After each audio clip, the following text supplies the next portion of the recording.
Okay, Representative Tanzi, you have House Bill 5953. Please introduce your bill, explain what it does, and thank you for holding on with us. Absolutely, and thank you guys for holding on. I appreciate the number that remain. So what this bill is, and it is the second year that I've put it in, and I will say, as I was going to end with this, but now I'm deciding to start with this, but this bill was primed to pass last year.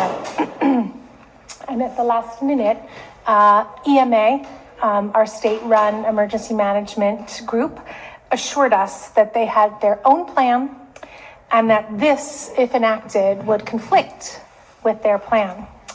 Well, we all know what happened last winter, and no such plan existed, and that couldn't be clearer when the temperatures began to drop. So it was between EMA not doing what they said they were going to do, the Rhode Island Department of Housing we had allocated grant funding to them. The grant funds were not awarded, and plans were not created, let alone anything ready to be implemented. Scorching summer days lie ahead, and we'll be here before we know it. And by passing this bill, we can be assured that we will finally be ready to face the needs that are overwhelming in our state at this point. So what does this bill do? Between November 1st and April 15th, we're going to be providing warming zones when the temperature drops below 36 for 2 or more hours. And this 36 degrees includes the wind chill or the feels like temperature. And it remains open until the distinction of a warming emergency is declared. So if it goes on for more than 24 hours, the shelters must provide for comfort, things like cots, blankets, meals, and beverages. Now, who would be responsible for providing this service? Municipalities, if they receive state or federal funding for any type of shelter, or they have a documented case of 10 or more people identified as homeless, according to the most recent point in time count. That's something that's done each and every year. So those municipalities must have a plan, and any others that aren't receiving state or federal funds or have a documented case of 10 or more folks who are homeless, experiencing homelessness, they can coordinate with their neighbors to have joint resources available. So I don't know what it's like where you live, but Narragansett and South Kingstown, the 2 towns that I represent, we do a ton of joint services. We have one senior center, and we coordinate transportation, all of those things. So I can imagine, we've received neither grant funding nor 10 or more cases in each of the towns. So we would move to create something that would serve at least our 2 towns. And the same, and you may ask yourself, what is the vision for this? It's already been happening. If there is grant funding available, towns can pay for staffing, right? They can have their municipal staff house these things in a municipally owned building. I know that during this past winter, firefighters in Newport, for example, were, who work the 24-hour shifts, are required to be at work. They wound up staffing a municipal building. I could envision in our South Kingstown Police Department, we have a very large conference room that's attached to our public safety building. That is a part of our public safety building. Again, staffed 24 hours, the building is. So I could see our police providing the staffing available for those overnight stays. Another example might be volunteers at a church. Again, something that we've done in these extreme weather circumstances. Certain churches open up their basements, their rectory, an area for people to spend the night or the day. So we talked a little bit about heating, and now for cooling, the requirements would be if it was to have a high temperature of 95 to 99 degrees for 2 days, and that includes the humidity and the heat index, or if it's going to be over 100 degrees for any length of time. So, it's... I have to say it is a little bit more heavy-handed than we had left it last year because, again, I just haven't seen the plans coming to fruition at this point. So rather than leave it rules and promulgation and whatnot, we tried to put in close as many loops as possible and really just try to make this so that it is able to go because, it's going to be hot before we know it, and we're going to be facing the issues for people who are vulnerable and living on the streets in tents in their cars, and we certainly, have the ability to take care of them, and that's what this bill does. Happy to take any questions. Thank you, Representative. Are there any questions from the committee right now? So I think you and I worked a little bit together on this with definitions at one point. Maybe we were calling them code red zones and things like that. So we had to take Code care red, of that. code blue. Right. So there are different terms within the EMA system that those are for. Yes. Code red in my business is a good house fire. Well, there's never a good one, but there's a house fire. Yes. So my question is now, didn't see anything happen. This didn't come to fruition last year.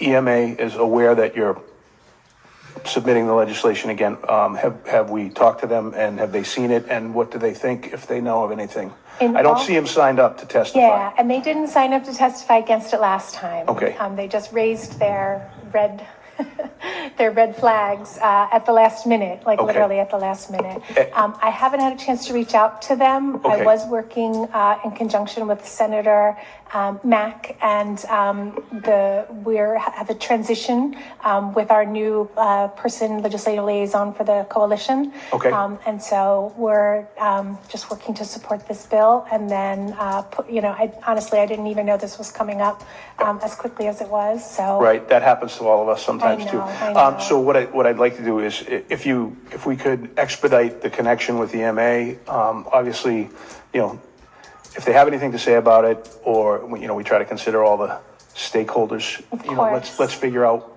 if there's a way that we can work something out. Are there any guidelines that you use to create the temperature criteria, as I would say, or is this just out of the blue? I'm laughing because we had an event when the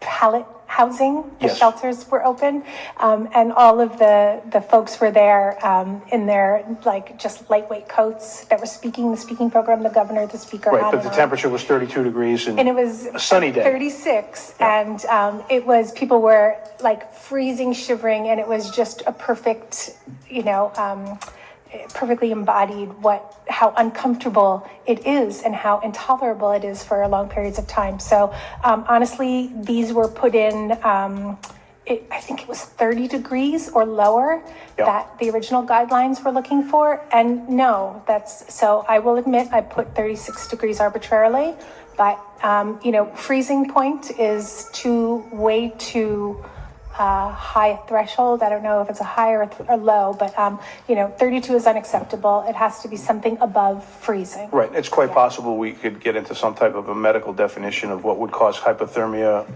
Under 2 hours. Yeah, in under a certain amount of time. Just to have a real definition of what we're doing. Thank you. Any other questions? Okay, we are going to hear testimony. I'm going to dispense with the list. Could anybody who would like to speak please raise their hand? Okay, excellent. So I'm going to just start from the right-hand side of the room. Pamela, if I recall your name, Steve Alquist, if I call your name. Young lady, would you like to come back up? Let's get you three together. Steve, if you could help with the microphone again, and we'll take Pamela first. If you guys can bear with me, it's just the list is 2.5 pages long, and there's not 2.5 pages worth of people in the room, so I'd just like to do it this way. Pamela, welcome back. Go right ahead. Thank you. So the last time I was up here, you didn't know my last name and you didn't know where I was from. So,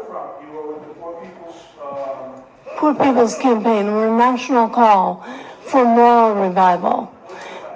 My name is, I'm just going to spell it, BONIATOWSKI.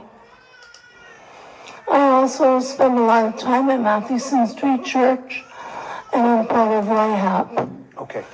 So the reason that I'm standing before you again is because it was really hard this winter to watch what was happening to everyone in the community. And during the polar vortex, when there weren't a lot of things open, Mathewson was staying open later than it usually does.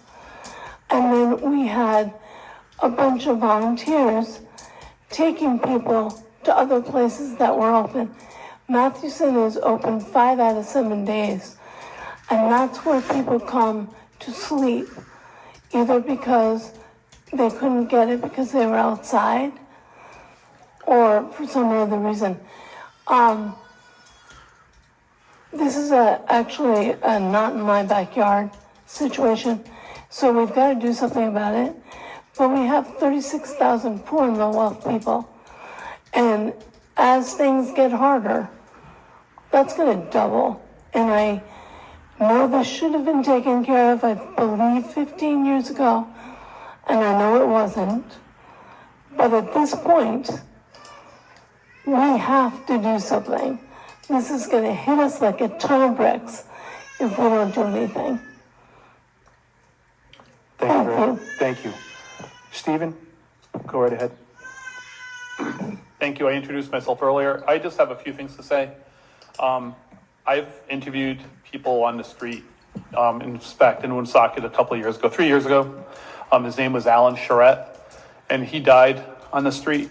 There he froze to death on a park bench in Woonsocket. He froze to death only a couple weeks before he would have gotten housing. He had already been accepted in housing and was looking forward to it. About a week earlier than that, he had suffered frostbite, and I know that he was kind of feeling down. He was a person who was described as someone who, when somebody newly became homeless, he would show them around and introduce them to the CCA and to where they get the food and where to get a shower and stuff like that. And a lot of people at his memorial service were talking about how he literally saved their lives over and over and again. I also have unrelated, this year it got very, very cold in Providence, and they opened up the city hall to allow people to warm up. But during that same time, the city was in like a dispute with the state about millions of dollars. And they were saying that if we can't figure out to do our budget, we might have to close our libraries more time. Well, libraries are warming shelters. They're also cooling shelters in the summer. And on Sunday, when there's a problem, libraries are closed, right? Those cooling centers disappear. So even though we have these really, even if we have improved temperatures to get people in, there's still a lack of places to go to escape this, and people will still be hurting. Heat is even more dangerous than a tent, 110 degrees or more, I've heard sometimes. Yeah, I'm not wrong. And I think I had a last point, but it's out of my head now, so I think I'll stop right there. Thank you. Thank you, Stephen. Go right ahead. Hi, for the record, my name again is Deborah Duquette. When I was in a tent, the warming and cooling shelters that I knew of were my lifeline. Frequently, I could go there and get a meal, get out of the elements, even if it was for a little while. They helped get me in contact with agencies that helped get me into programs that made it so that I am not in a tent any longer. I am very close to my goal of being actually in a home. And I couldn't have done it without the warming centers, the cooling centers, and all the agencies we have. With the cuts to funding that are coming, it's even more imperative that we have these shelters and these alternatives to people who are going to be forced into tent cities. I don't want to see the next spate of bad weather mean that we also have a spate of deaths because people have just passed out in the heat and haven't been revived or have frozen on a park bench. Thank you, Deborah. Are there any questions or comments from the committee? Okay, Representative Quattrochi. Thank you, Chairman.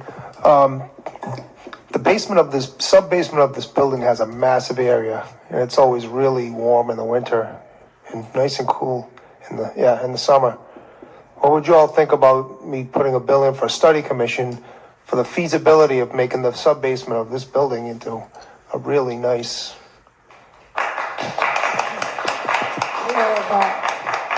Okay. I think the governor would love that. Awesome. Thank you. Thank you, folks. One more thing. Yes, We lost 57 people. is that the number? Yes, from January 1st. Yeah, last year. 57. 2024. Yes. That's wrong. Yes. It's really, thank you. Okay, thank you for that. Okay, from the right side of the room, young man, would you like to speak? Yes, sir. Yeah. Come on up. You two young ladies, please, from Brown University, I believe. Well,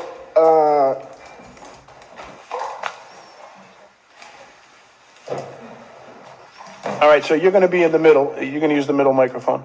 okay. You can just push the button to make sure that the button is up. So, okay. Yes, sir, you're there. Yeah. What is your name, sir? Dow Jacor Clark McCall. Okay. Hi. So as far as the issue of warming shelters and cooling shelters, we've definitely heard about the man who was a human being who lost both of his feet due to coldness, and people who have not been revived during the hotness. There are a lot of proud people, proud human beings who are homeless, who are unsheltered homeless people, and we definitely do know it is a serious condition when the weather lowers and when the weather heightens. Whether or not you've been in that situation before or are very much educated on what that situation is, when you're in that situation, it's can be very worrisome when things are. When housing is uncertain, that's one issue. When food's uncertain, that's another issue. And when your limbs and extremities are, whether you'll still have them the next day, it's going to be an issue. That's a whole other realm of urgency. Whether or not you are going to be unconscious due to heat exposure and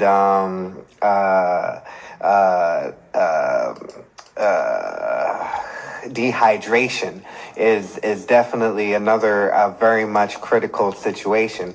So there's no abundance that is too small on putting emphasis on the critical issues of actually being housed. And the warming and cooling shelters to be an avenue to get housed and not lose your limbs or die of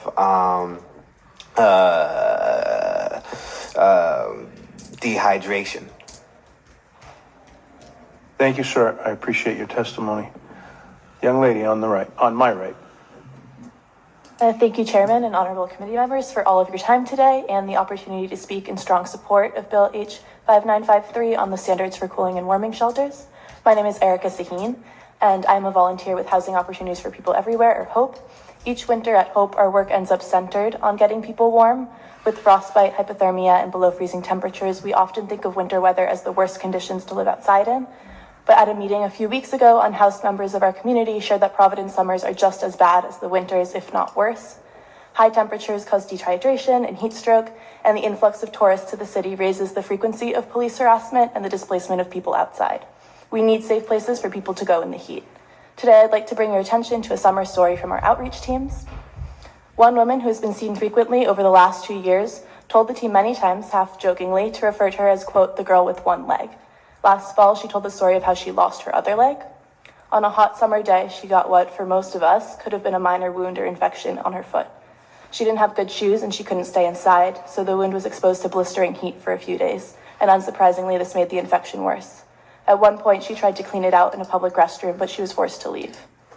By the time she was able to see a doctor, the infection had spread so far up her leg that antibiotics were unlikely to be successful and it had to be amputated. The day she told the story, she was frustrated because her walker had a broken wheel and she fell down a hill and hurt her ribs. She wasn't sure if she had fractured anything yet.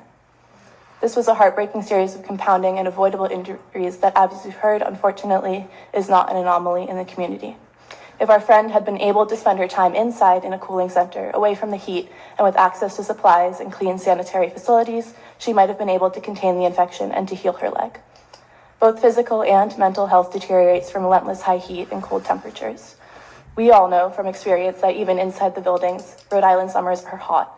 We know that in Providence, with humidity and with reflected heat from the city, the number of insufferably hot days far exceeds the number of 95-degree days. For that reason, I would also recommend that the temperature for opening cooling centers be lowered to at least 90 degrees Fahrenheit. Our weather is only getting more extreme, and the number of people living outside continues to rise. The health and safety that this bill will provide has been needed for years and will continue to be an immediate priority. I urge the committee to listen to the community and to pass these essential bills this year. Thank you for your time. Thank you, Erica. Go ahead. Good evening. Thank you all for sticking with us and for the opportunity to testify once again in strong support of 5953. I wanted to, my name is Kavita Dubey and I'm here with Hope. I wanted to discuss really quickly, I wanted to refer you all to the National Coalition for the Homeless that defines dangerous temperatures for hypothermia risk as low as the mid-40s, and even the reason for this is that even temps above freezing can lead to hypothermia if somebody is not protected from the cold. I also wanted to discuss the fact that this winter an extreme weather shelter in East Providence was closed despite forecasted overnight temperatures standing around 24 degrees Fahrenheit. For context, as we just discussed, dangerous temperatures can get as high as mid-40s. On outreach, my team and I have met an astounding amount of people in Pawtucket who have lost fingers and toes sleeping outside in this dangerous weather, and many more who have struggled to get to shelters as locations change, and others who are forced to spend days out in the cold waiting for the shelters to open at night. We have a moral imperative to act against the inhumane conditions that our homeless population has to face every single year. And this bill is the first step in doing that, by pushing for the 24/7 shelters for the standard openings at extreme temperatures and mandatory cots, blankets, mats, and meals. I strongly urge you to act in favor of this life-saving legislation, if nothing else, and in the memory of the 57 human lives lost to homelessness in the last year. Thank you for your time. Thank you for your testimony. Are there any questions or comments for our three panelists? Thank you very much. Thank you again. So looking into the room, you three gentlemen in the back, any of you like to testify? Please come up.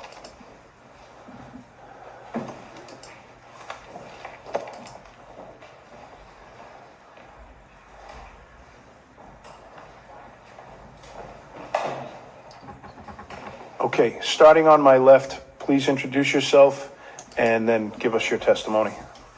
Hello, my name is Peter. I am an outreach worker with Hope. I would like to speak about the importance of having standardized and regularly available shelters. Right now, as previous colleagues of mine have discussed, there are often times in which the people who need these shelters do not know which shelters are open and when they're open. And this bill would do a lot to bring a standardized metric where people who need access to these shelters would be able to have the knowledge of which direction to walk in for the next 5 miles.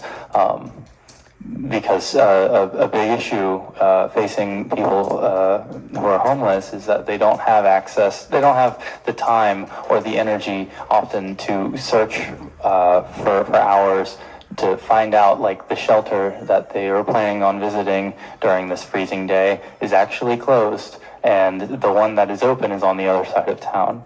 And so I just wanted to bring that aspect about the importance to this bill here. Thank you, committee. Thank you very much. Go right ahead, sir. Hi. First of all, thank you for sticking with us this late. My name is San Juan, and I'm with Hope and also the Rhode Island Homelessness Advocacy Project, or RIHAP. And yeah, I'm here testifying in strong support of Bill 5953. I think I recently learned that there are no clear regulations or codes for when these emergency warming and cooling centers open and close. And I think that is frankly quite shocking. And so I think that this bill is common sense. Rhode Island should have a plan and clear guidelines and codes for when these centers open and close. We know that every year winter comes. I'm going to focus on winter, but obviously this applies to the summer and the heat as well. But we know that every year winter comes, and every year we know that there are people living outside on the streets. Every year when the winter comes, the government and the state acts surprised, as if we didn't know that the winter was coming. And each winter, when inevitably we face extreme weather conditions like the polar vortex that we faced this year, the state chaotically, scrambles to open warming centers in a disorderly fashion. I don't know what the rationale is behind how these centers open and close. I think that's precisely the point. There is no plan currently in place. And so you may remember that someone mentioned it already, but this past winter, a couple of city councilors, I think Councilor Sanchez was part of it, but a group of councilors opened the city council chambers to be used as a temporary warming center. And this was so heroic of them, and they should be commended for it. Also, what the state needs, what the state really needs are clear codes for when these warming centers open and close, and when these cooling centers open and close, so that there's predictability, that there's consistency, and there is a structure to how the system operates. And I think what is further outrageous is the fact that, as I think Peter pointed out, that once these shelter centers open, they seem to close in arbitrary fashion, and no one is able to figure out why, or why they open and close. And I think this is simply unacceptable, and people, especially those who are experiencing homelessness, who don't have the same access to, the internet or information as people who are not, should be able to know in advance when and where these warming centers will open and close, especially when seeking from refuge from these extreme conditions that may be matters of life or death. And we know that people have died this winter, and we know that people have died in the previous years, and we know that people will continue to die every year if we don't change our laws. And so I think that Rhode Island needs this bill to institute a plan, and there needs to be transparency, consistency, and coherence to how these centers operate in the state. And I hope y'all can see the dire necessity of this bill, and support it alongside us. Thank you. Thank you. Is it Dennis? Yes, sir. Welcome back. Thank you, sir. You could pull that microphone right up to the edge of the table for yourself. Thank you. Great. Is it on now? My name is Dennis Spencer, for the record. I was homeless this past winter, and I went through hypothermia. And unfortunately, nobody cares. I tried to communicate with the hospitals nearby. They just wanted to give me a couple hours and send me back out in the cold. I think that's unreasonable of the emergency hospitals, that you're supposed to care for one that has an emergency. But Rhode Island Hospital kicked me out. They didn't let me stay. I was homeless. I was in Newport. They kicked me back out at 3 a.m. with hypothermia. I would like to see the bill changed, because people are dying out there. People. I've been through the cold, bitter cold weather this past winter, and it's no good for nobody. I've met a lot of people out there died in front of me, couldn't do anything for them. Thank you, Dennis. You're welcome. Are there any questions, comments? Rep. Fascia, please. Question for Peter. You alluded to the fact that there's a breakdown in information. Do they still have the street sheet? Do we have access to the street sheet? No, is it still out being published? Is it still out there and amongst the community? I'm not aware of other groups and their access to the street sheet.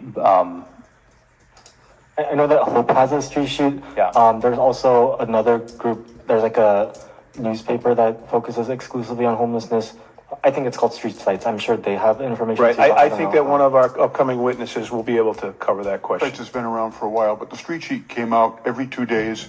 Every shelter in the city had a bunch at the front desk, and it listed every single warming center, every place to get a meal, every place that was a shelter overnight, what time they opened, what time they closed, where to get medical care, dental care, etc. And I'm surprised it's not still around. I mean, it was an invaluable tool back in the day, and maybe one of you smart gentlemen should get on top of it and make it happen. We'll work on that. Thank you. Thank you, Rep. Representative Speakman, go ahead. In the course of, this is a sort of a follow-up, in the course of your work on this, have you identified the primary way, if there is, that folks access this information about the location of warming and cooling shelters? In my experience on Unreach, it's primarily been through word of mouth. People just talk to each other and let others in their community know where they can find a warming shelter. A lot of people don't have working cell phones, and if they do have cell phones, it's hard to keep a hold of them because there's a lot of theft. And so it's primarily word of mouth. Thank you. Thanks. Thank you. Representative Cruz. Thank you. I guess just a follow-up question, your experience, if you knew that a women's shelter or a shelter was supposed to be open, but then found out, were there times you found out it wasn't, or inconsistently closed, or I heard something about sometimes arbitrarily it wouldn't be open. So say you have a sheet, but then you go and it's not open as listed. Has that ever happened? If anybody knows. We've contacted shelters before to see if they have room available. And most oftentimes the answer is no, just because there's so many people there. When a shelter either doesn't pick up the phone or doesn't respond in any way, there's not much that we can do besides check other shelters. And so we're kind of in the dark on that. I'm sorry. Sorry. If I can just add, I think that is true, but also I'd like to add that part of the arbitrariness is we look at the weather for the week and we're like, okay, it's gonna be cold, and we check the centers, and for some reason a center that's been open is now closed, even though the weather is still cold. And I guess that's part of the system that I just don't understand, and its arbitrariness. All right, I'm going to say it. I'm not a technological wizard, but there's got to be an app that can cover this. Literally an updated by the moment app for status on shelters. Yes, ma'am.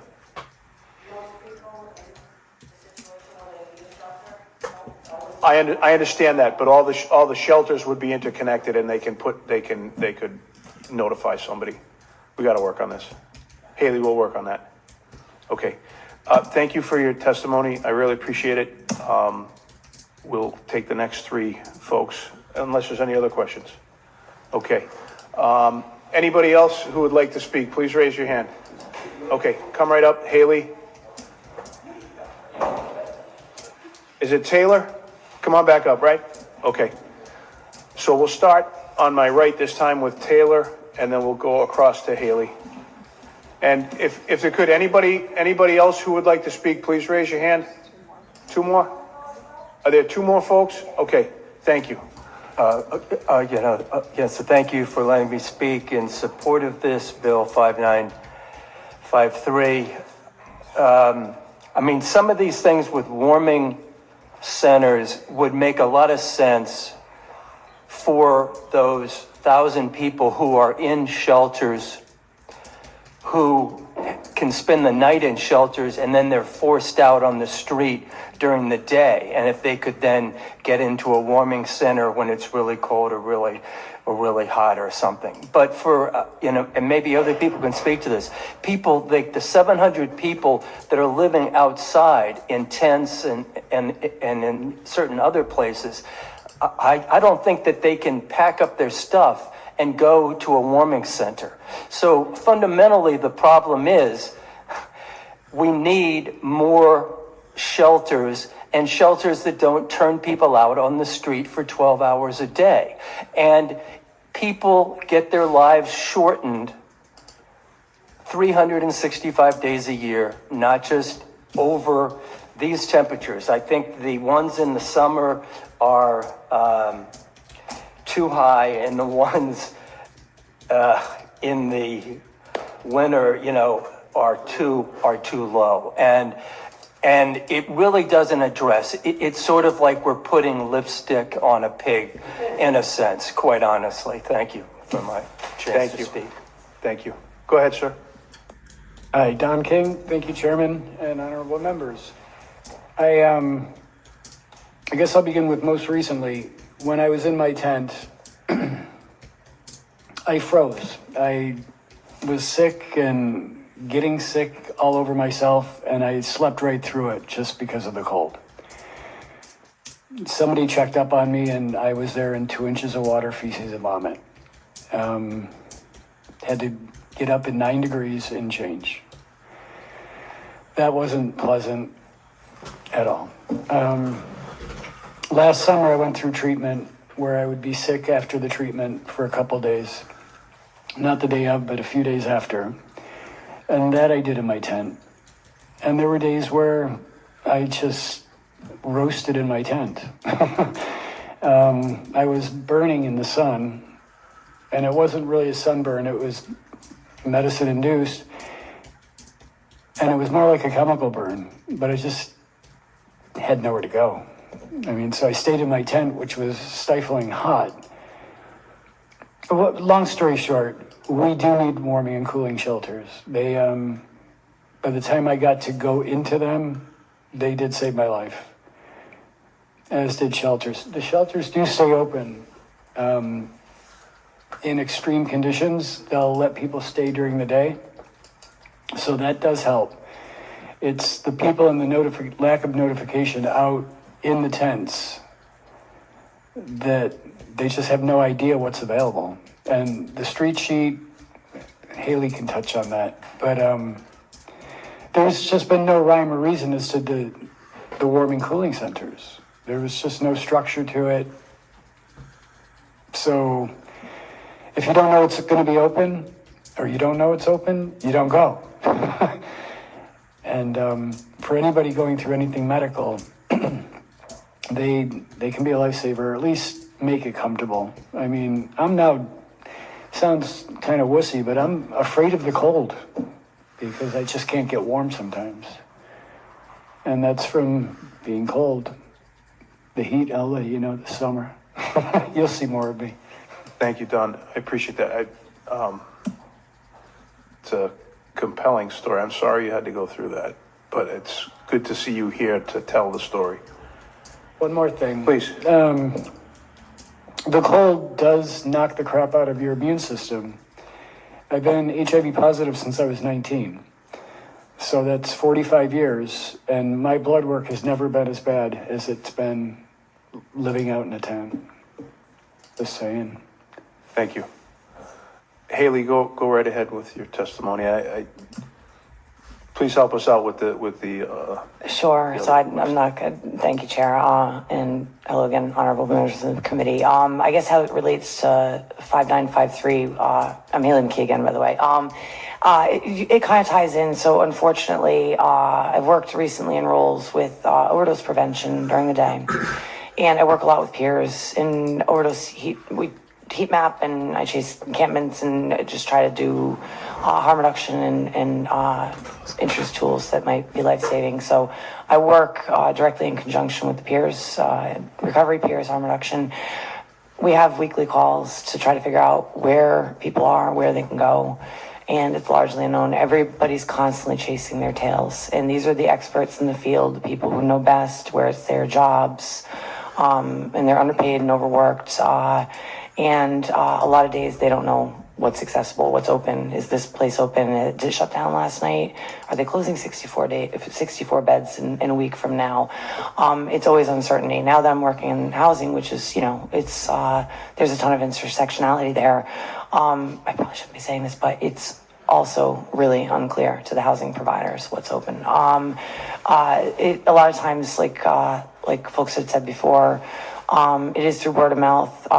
If the peers leave work at 4 in the afternoon and the shelter doesn't open until 7 and it's 5 degrees out, it's really hard for somebody to get themselves up and out with less than adequate clothing and make that trek.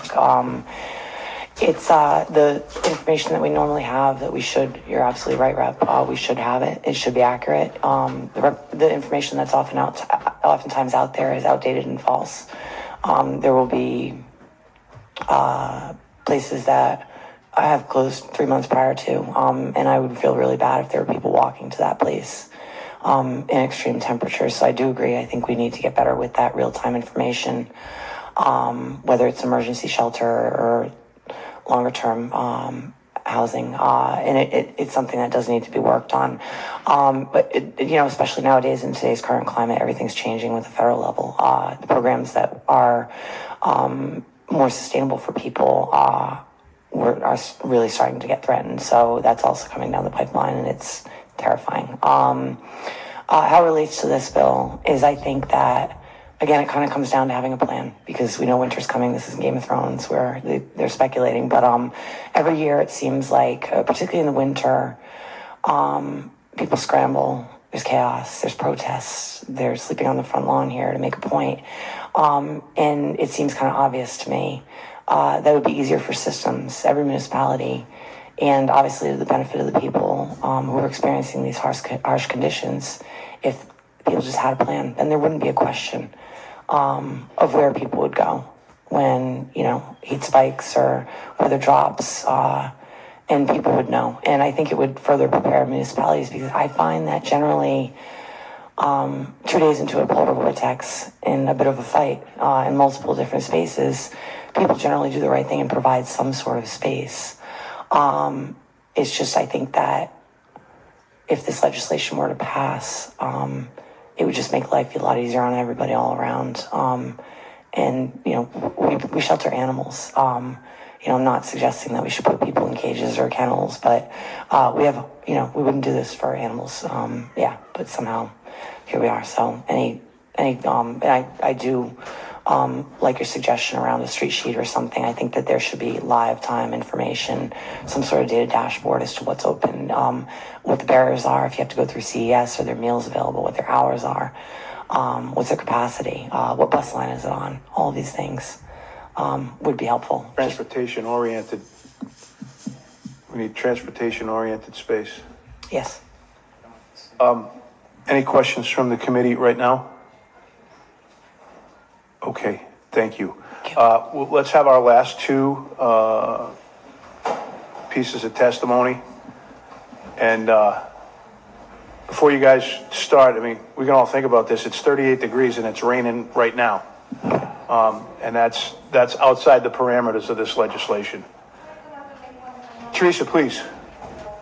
I texted a couple of you whose numbers I had, but the Department of Housing does have a homelessness data dashboard. I've asked a number of times for it to be amended. If you click on the data dashboard,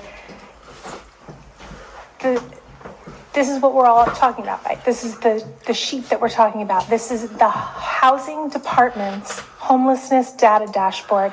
They said that last night, 90 non-family shelter beds were not utilized last night. 11 family shelter units not utilized last night. I can tell you, there were not 11 family spots available last night for people to actually sleep in and to be housed overnight in, and there were not 90 non-family shelter beds. Sometimes these beds are held open they're for legitimate reasons. Somebody moved out late, they need to clean it, they didn't have the staff to clean it in time.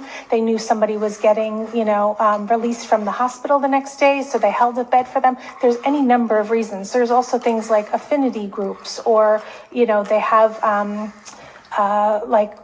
LGBTQ youth. They have a certain number of beds that are dedicated just for that. So of these 90 beds, non-family shelter, I don't know what proportion of these are, used solely for, whatever specialized group they have those intended to be. And they don't break that out for us on this dashboard. So, it's not an original idea, right? I don't know why this exists. It really is a disservice, just like we're saying, right? It needs to be something that people can count on, people who don't have access to transportation, who expend unreasonable amounts of their own, limited resource to get somewhere, only to find out it's not open. I mean, another example is on MLK Day in Newport, the shelter was closed. It was a holiday. And I just, there are things that you just don't, if you're homeless, you think, oh, I heard, there's room at this place. We need something that is in an emergency, right? Where we're not just talking about limited to 6 beds, where we take as many people as come through the door that night. People need to know where those places are, when they're open, and that when they arrive there, they will be taken in. So that's, we need more shelter beds. But this is emergency shelter. These are for extraordinary times where we have to open up doors to get people in to keep them from dying. So, our budget is $20 million short for homelessness this year. We know that the rents are going up. You guys were just inundated with hours of testimony for this. And, more and more people are being evicted. This problem is growing, the money is shrinking, and we need a plan. So, thank you. Thank you, Representative. Young lady, you're next. Thank you all for your time. My name is Mira Mehta, and I'm one of the outreach coordinators for HOPE. I'm here today to express my strong support for this bill. As street outreach workers, we try to care for people's immediate needs, and we're really lucky to get to know a lot of the homeless members of our communities. But that also means that we often hear really heartbreaking stories, and we feel incredibly powerless to be able to actually affect a lot of the more serious issues that these people are dealing with. I'm here today because this bill does really have power to make a real difference in people's lives. And I want to share an experience that really highlights how. When I started just doing outreach, I really didn't know what to expect. I didn't know a lot about what this looked like. And one thing that I learned really quickly was how many homeless people are disabled or dealing with a variety of different health problems at any given moment, which only compounds the dangers of being out in the cold. And so one early outreach experience sticks out vividly in my memory. It was a cold winter day, and we met a man who was desperate to try to get to the hospital. He was sitting outside a 7-Eleven, really struggling, and he told us that he had been discharged from the hospital recently for frostbite. They treated him, he said, but he was clearly still frostbitten. He had been sent right back out into the cold. Again, he was covered in feces because he was ill and he had nowhere to go, and he couldn't stand up on his own. We had to have multiple people on our team try to get him up, and we were able to eventually get him to a hospital, at least to wait in a waiting room inside for some time. We didn't even know if he was going to get treated, but that was our best option because there were no shelters available. But I remember after that, after we were able to get him there, my team leader told me that he had met this man several times in the previous years under similar circumstances. And this is just a problem that we have allowed to continue happening over and over and over again when we know that there is a simple solution to that problem to allow people to be inside. This bill would help avoid this happening again in the future. I want to address two things that were said recently. Representative Cruz asked about whether there have been situations where shelters were closed. I know team leaders have called me on outreach and asked me if I know where people can go. I tell them sometimes places that we have listed in our internal street sheet, places where in January we called every location on that place to confirm that information was accurate. And then they've come back and said, hey, we just called that place. They're not open right now because it's a little bit warmer than they expected it to be today.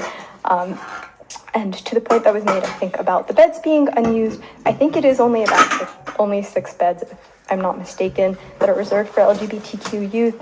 But there are a lot of miscommunications and breakdowns in what's available. We've been in cases where we've called CES to ask to place people, and we've been told there's no beds, and then we'll call a shelter directly and they tell us there is one. And so that's another way in which this communication breaks down. But I don't want to take up any more of your time. And I want to just express my strong support for this bill. Thank you.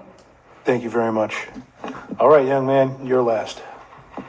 Hello, Honorable Chairman and members of the committee. Thank you for your time. My name is Jesse, and I am a volunteer outreach worker and advocate with housing opportunities for people everywhere. I want to address something that was mentioned earlier about dissemination of information and it being disseminated accurately and in a way that people can access it. And I would like to say that I fully agree with that sentiment. But I will say that it is my personal belief that that information would be best disseminated if it was something that was structured. And I think that this bill would provide that structure. I'm fully in support of this bill. And I think that it would provide a strong structure so that people could have that information and have it be quite uniform. I want to now share a personal experience of mine that I've been on while doing outreach. I've done outreach both in the fall and spring seasons. And this previous winter, I met a man who I later had to learn had died in the cold. His name was Anselmo, and I would like to ground us in that moment and ground us in how that death was not only something that I felt powerless as a student to prevent, but I want to acknowledge that these deaths are something that no one has mentioned tonight, and that these deaths are at the end of the day preventable.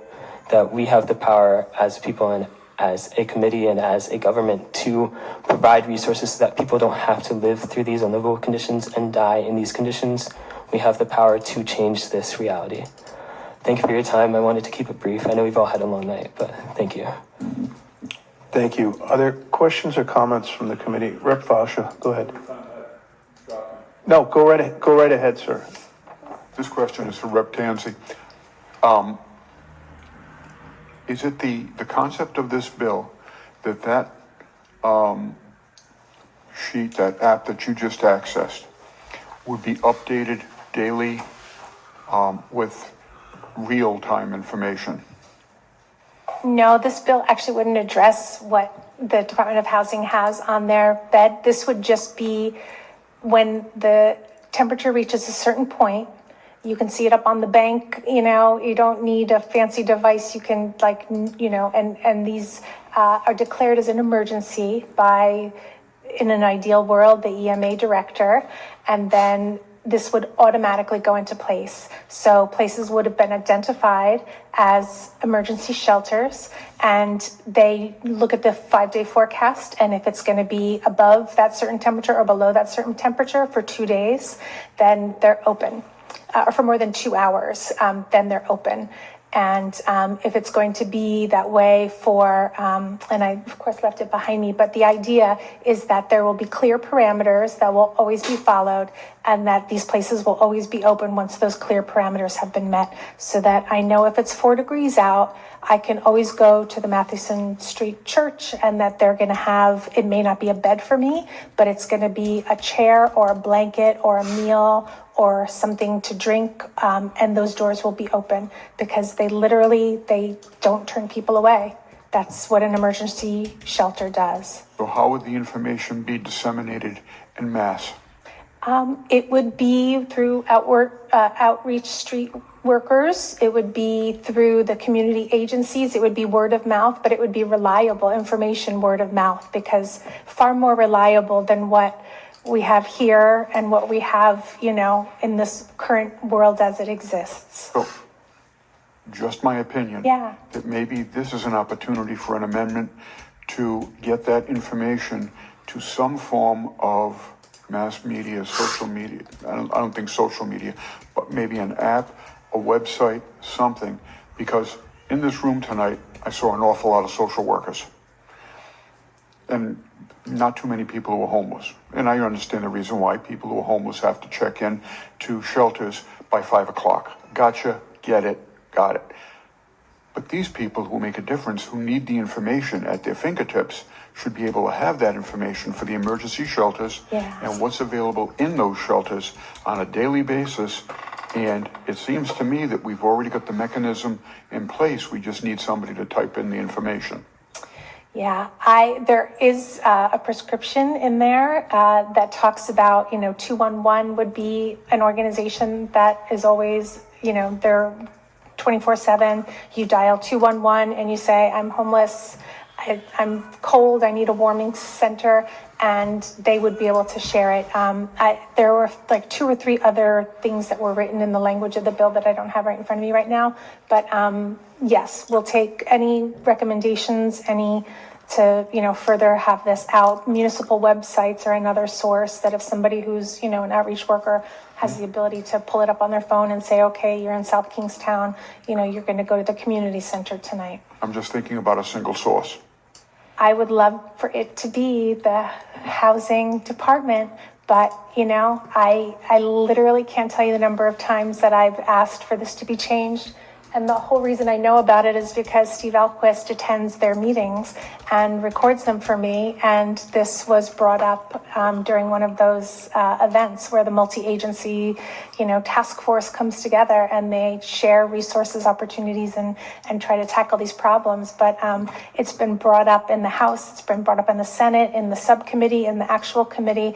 It's been brought up a number of times, and I don't know what purpose that data, like what is the purpose between misleading people as to the number of beds? The language is these number of beds went unused last night. Who does that serve? There's not 99 family shelter beds in the state on the best of circumstances. They just don't exist. Yeah, so There's look at the language and ask yourself, what is the, and I've literally asked them this point blank, what is the message you're trying to get across with this data?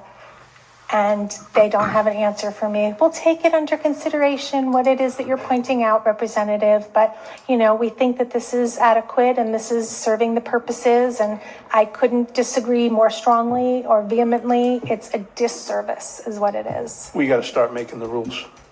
Amen, brother. Okay. Are there any other questions or comments from the committee? Okay. I would just like to thank everybody, committee members, everybody in this room for hanging in with us. So it took us, what time did we start? All right, took us almost 7 hours to get through this. I appreciate you all.